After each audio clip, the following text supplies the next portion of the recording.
Okay guys, so I want to take a few minutes and discuss with you today what will kill your baby Pac-Man.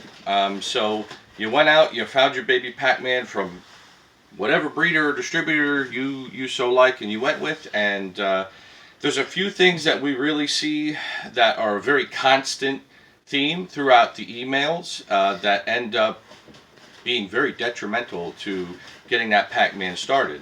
And a few of those things we're going to go over in this video today. So number one, and I can't preach this enough, and it just totally kills me when I see it, and that's that your tanks aren't set up. You order a Pac-Man and it comes and you're not all set. It's just not an appropriate way for any reptile or amphibian. It doesn't matter to me what you're purchasing, but you really have to have that tank or setup enclosure, however you're doing it, ready to go when the animal goes in. I can tell you from over a decade of exotic vet experience that 90% of the stuff that came into the clinic that was sick, whether it was a bearded dragon, crested gecko, ball python, was actually husbandry related.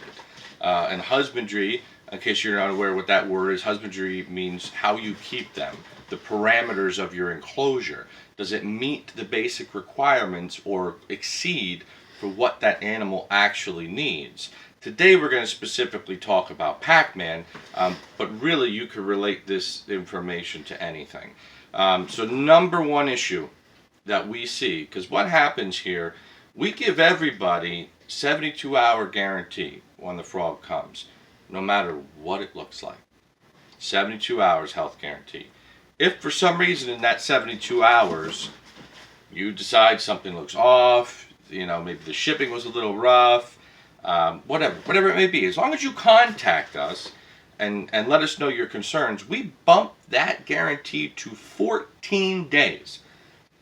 That is an amazing guarantee. And I bring it up because 90% of people who ordered aren't reading any terms or any conditions.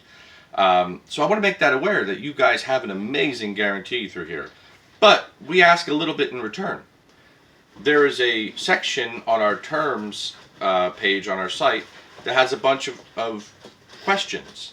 And those questions help us troubleshoot what's going on, which is why we're having this video.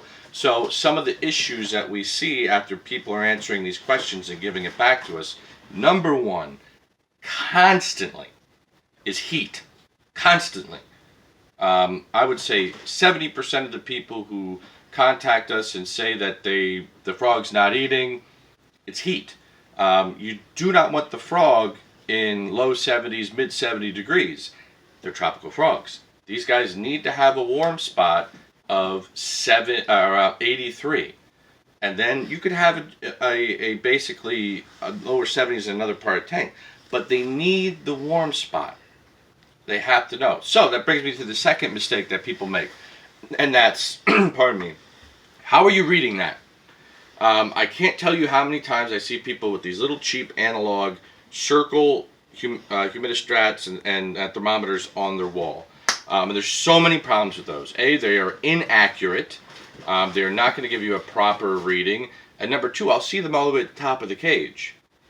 They're Pac-Man guys. You got to read the temperature down at the bottom where the frog is.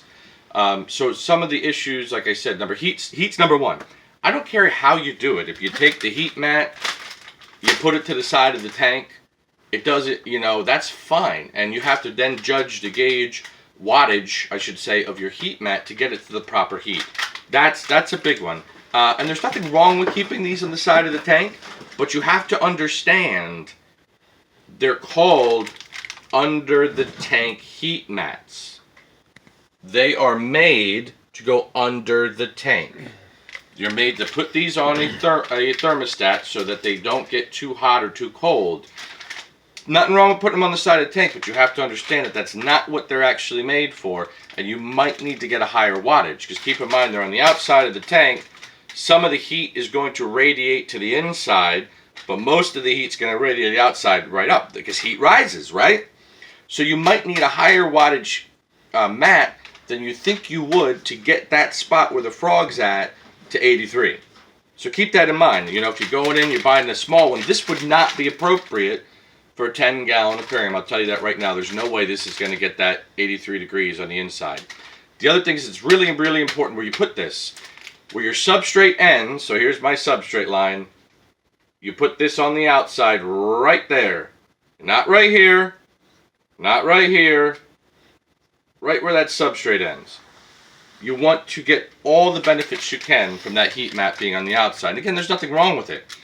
I don't like basking bulbs. I think they are very dangerous when it comes to frogs if you're not experienced. And I can tell you 80% of the people who buy these are not experienced enough for basking bulbs. Most frogs, that is very tough, could dry them out very quickly. So you can use CHEs, which is ceramic heat emitters, or your under the tank heaters are the two that I suggest. So that brings me to the next thing that will harm or kill your Pac-Man: humidity. I see it either extremely high, like in the 90s. I've seen some people send me pictures where it's 99. Way too high, guys. And I've seen it where it's like 45, 50. Way too low. You want that magic number of 70. So how do you get there? I like to use the rack systems, but a lot of people here are not going to. And that's fine. It's absolutely fine. You need to then get a lid that is appropriate. A glass lid's not going to be totally appropriate for most of you guys. And keep in mind, different spots in the country are going to have, you know, different outside parameters. So you might have to play around with this, but typically an all-screen lid is going to let all that humidity and heat right out. Makes it very difficult. So I'd suggest starting with a 50-50 lid where it's half enclosed, half vented, and you can really kind of dial in your numbers. So those are the two big ones. And honestly, the heat and the humidity is the majority, I would say 90% of the issues that we get that we're troubleshooting. Shallow water bowl you want to have for the frog as well. I've seen people have none or have a really deep one. Sphagnum moss is definitely something we don't recommend. It is a huge impaction risk. If you want to use moss, use pillow moss, the big chunk pillow moss. They can't get that down. So you want to be aware of impaction risks. That's always seems to be a common theme that we see and we get asked a lot. And another big one too is, so let's say you're going down this alley, you're watching this video, and you're having an issue with your Pac-Man frog, and you go out to the many Facebook rooms. There's plenty of them.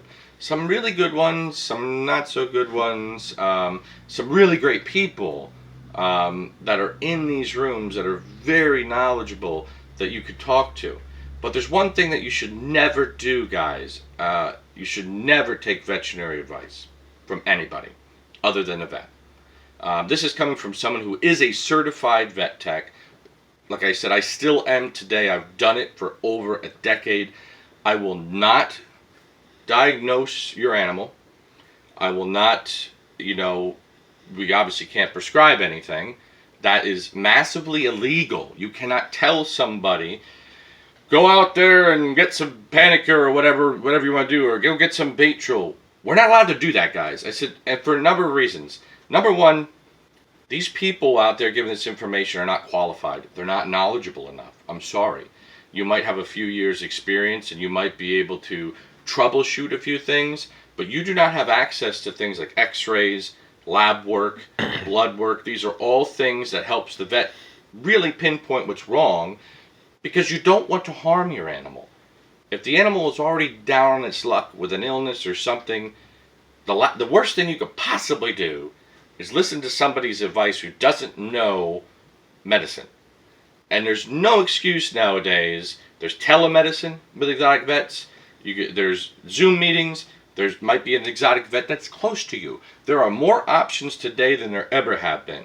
And one of the options should not be taking an advice from any Facebook group member. It's not, we don't allow it in our groups. It's simply dangerous.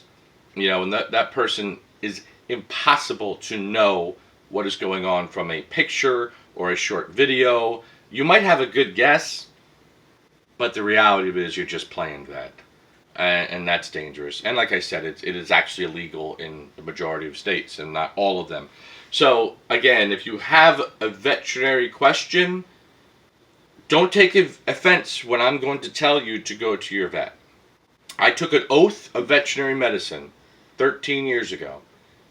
I'm not allowed to do any of those things, and neither is anybody else, even without a license. So I cannot tell you, neither can anybody else, without any kind of testing, x-rays, and these things. And if you take it into your own hands to go to these back alleyways of trying to diagnose something, you take it into your own hands, and the outcome is then your responsibility, and that is on your conscience. So that's another thing we see, that, you know, we've had such crazy things come up. Well, this person said it's this, and they diagnosed it this, and they told me to do this bait troll, and it ends up killing the frog. Oh, it must be the breeder. It's not the breeder.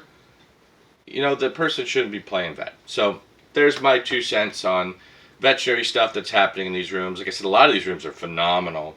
They give great husbandry advice, but when you overstep your grounds into the whole veterinary world, that's when you have no business, and you really shouldn't be even talking to people. But so again, heat, humidity, veterinary advice. Those are 3 big ones, guys, that we end up seeing. And number 1, don't, you know, watch our unboxing video. What to do when they first come. Don't mess with them. Let them go.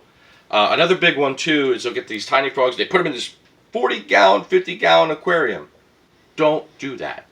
You want a smaller aquarium. You want something, you know, for a baby, 5 to 10 gallons most. Because remember, the bigger the aquarium, the harder it is to regulate heat, humidity, and things of that nature. So keep it smaller. It's okay. They're ambush hunters. They're going to stay in basically one of a few spots and wait to get fed.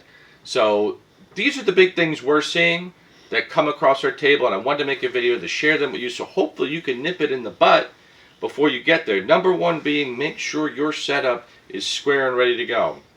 And if you're taking your digital, your temps and your humidity, use a digital gauge. Use either a heat gun. They make heat and humidity guns now that are laser pointed, or even ones you can find on our site that are ridiculously cheap, a humidity temperature gauge that has a probe, or you could put that right where that animal's sitting, and you know exactly to the decimal what's going on. So make sure you're well equipped before you get your new exotic, so you don't end up having a bad time at the end of the day. I hope this advice has really helped you guys. Please make sure to like, make sure to subscribe, and keep watching. Above all, we appreciate your time. Take care, guys.